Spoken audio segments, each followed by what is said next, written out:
Okay, good morning. Happy Passover in advance. Chag Sameach v'Kasher. We had discussed a number of issues related to Passover last year, and this is based, I think I just lost something. This is based on the material that we sent out last year as part of the Passover guide and the Passover prep material. Now, there are any number of things one could discuss with regard to Passover, and I picked Karpas last year.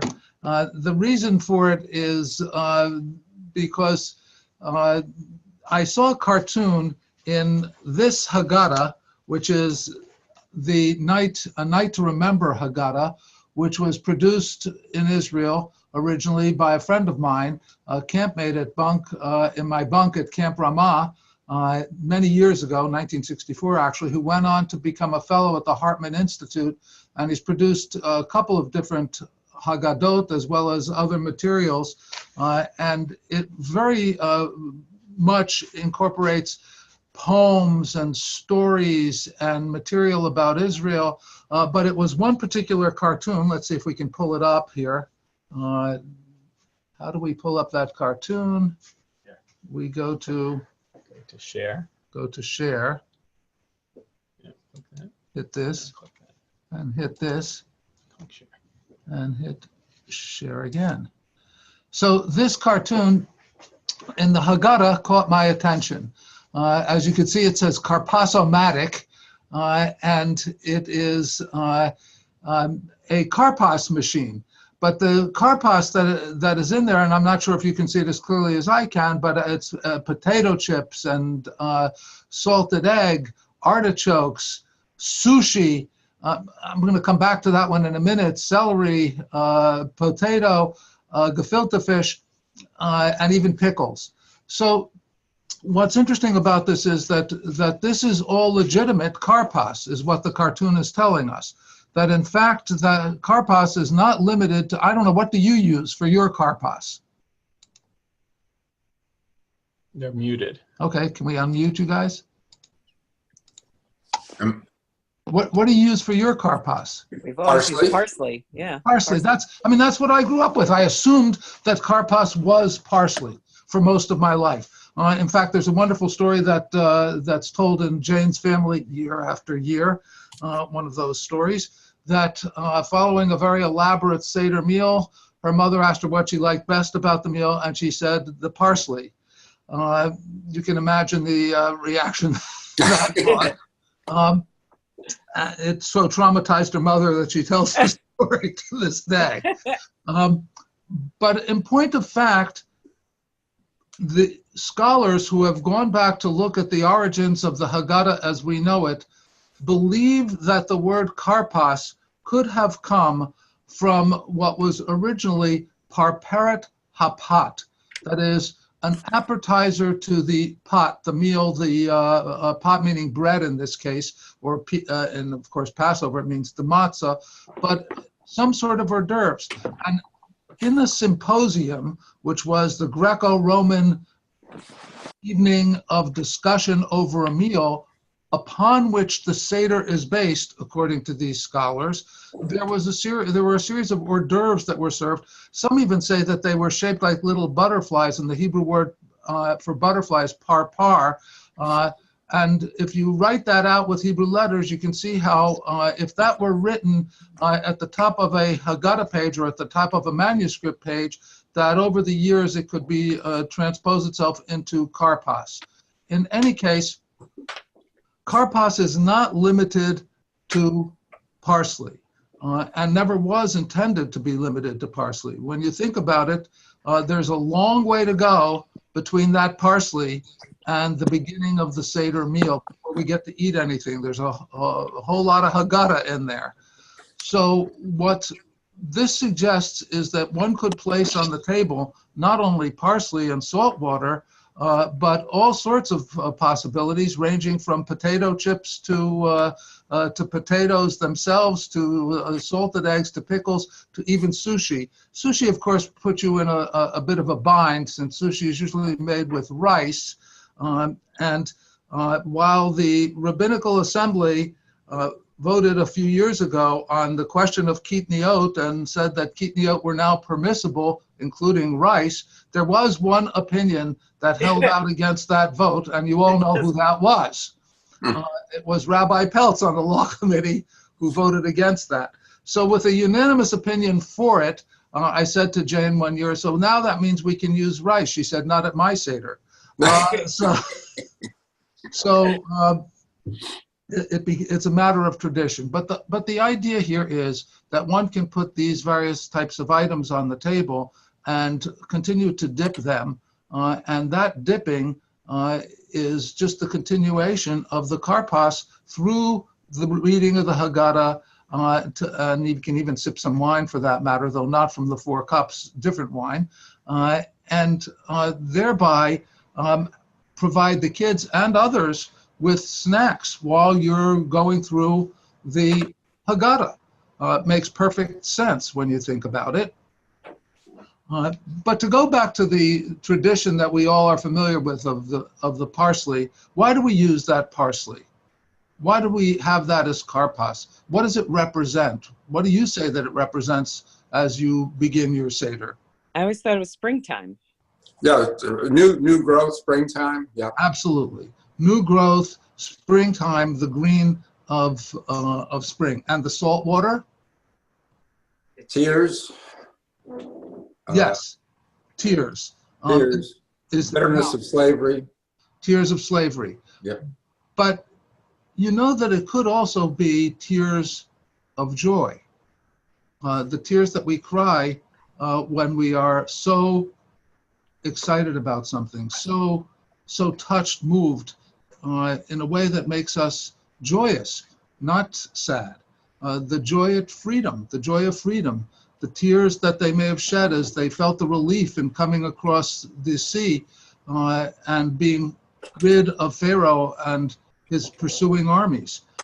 So that there are all sorts of other possibilities here in the way that that's interpreted. And one of the things you could do is you could throw out to your guests, which do you think is more compelling?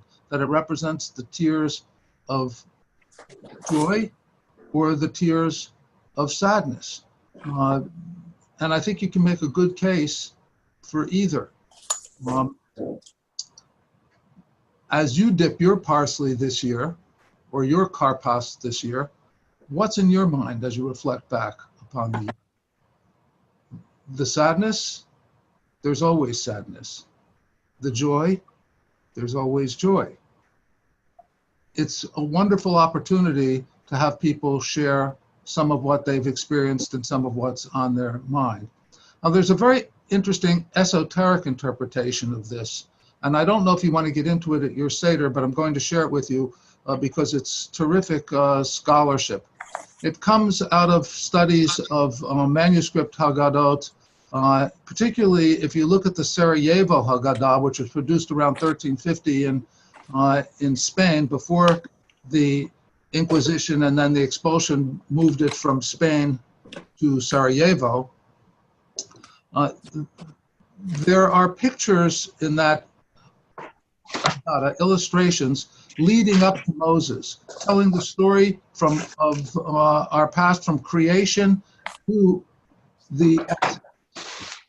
And in those pictures, which number approximately 30, more than half of them are pictures of Joseph. Now, one could ask why, but one of the interesting possibilities related to Karpas is that the dipping of the Karpas in the salt water is reminiscent of the fact that Joseph's brothers dipped his coat of many colors in blood and showed it to their father. And that would suggest that the beginnings of bondage, the story of Joseph, whose sale into slavery by his brothers eventually brought the family to Egypt, began with family dysfunction with brothers who could not speak a peaceful word to each other.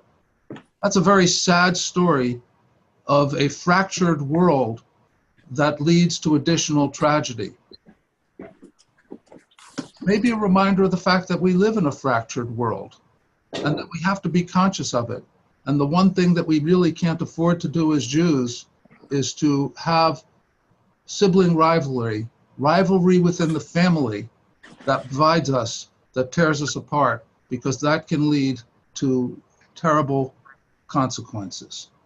That's a very heavy approach to Karpas, and not necessarily the one that I would recommend for most Seders, but it's an interesting piece of interpretation that I thought you might want to be aware of.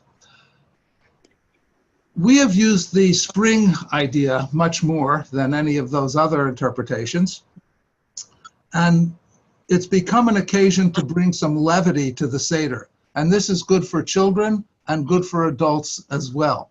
So I send out assignments before the Seder every year. And among the assignments I send is bring a symbol of spring. Karpas is the traditional symbol of spring. You bring another symbol of spring.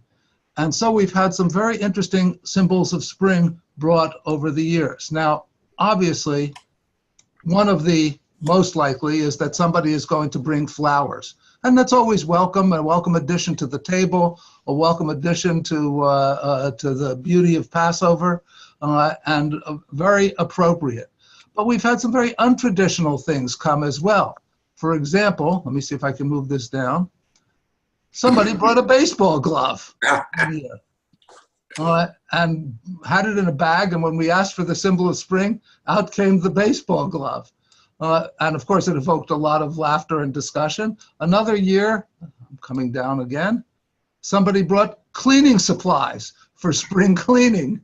And again, a lot of humor and a lot of discussion of what spring means, both in the sense of the outdoor manifestations and beauty and the internal work. And of course, a lot of work that goes into Passover as well. And then somebody brought, believe it or not, a lawnmower one year. Actually, it was a child's toy lawnmower, and the child brought it. So it was a great opportunity to engage this young person in a discussion of spring and Passover. And then finally, somebody brought allergy medication to the Seder, another springtime reality. But what I'm getting at here is that it need not be serious, heavy, ponderous interpretations. The Seder can be an opportunity for some fun and some levity. Of course, we have all the singing that goes along with it, but here's another opportunity to do that. And in terms of preparing for the Seder, you can have kids prepare the salt water. It's an easy thing for them to do. You can have different salt water tastings, which is more salty than the other. They can help prepare the parsley or whatever other green vegetables you're putting on the table or hors d'oeuvres. And at this, I'm going to stop, and I'll let you ask any questions or share any thoughts that you have about Karpas and the Seder.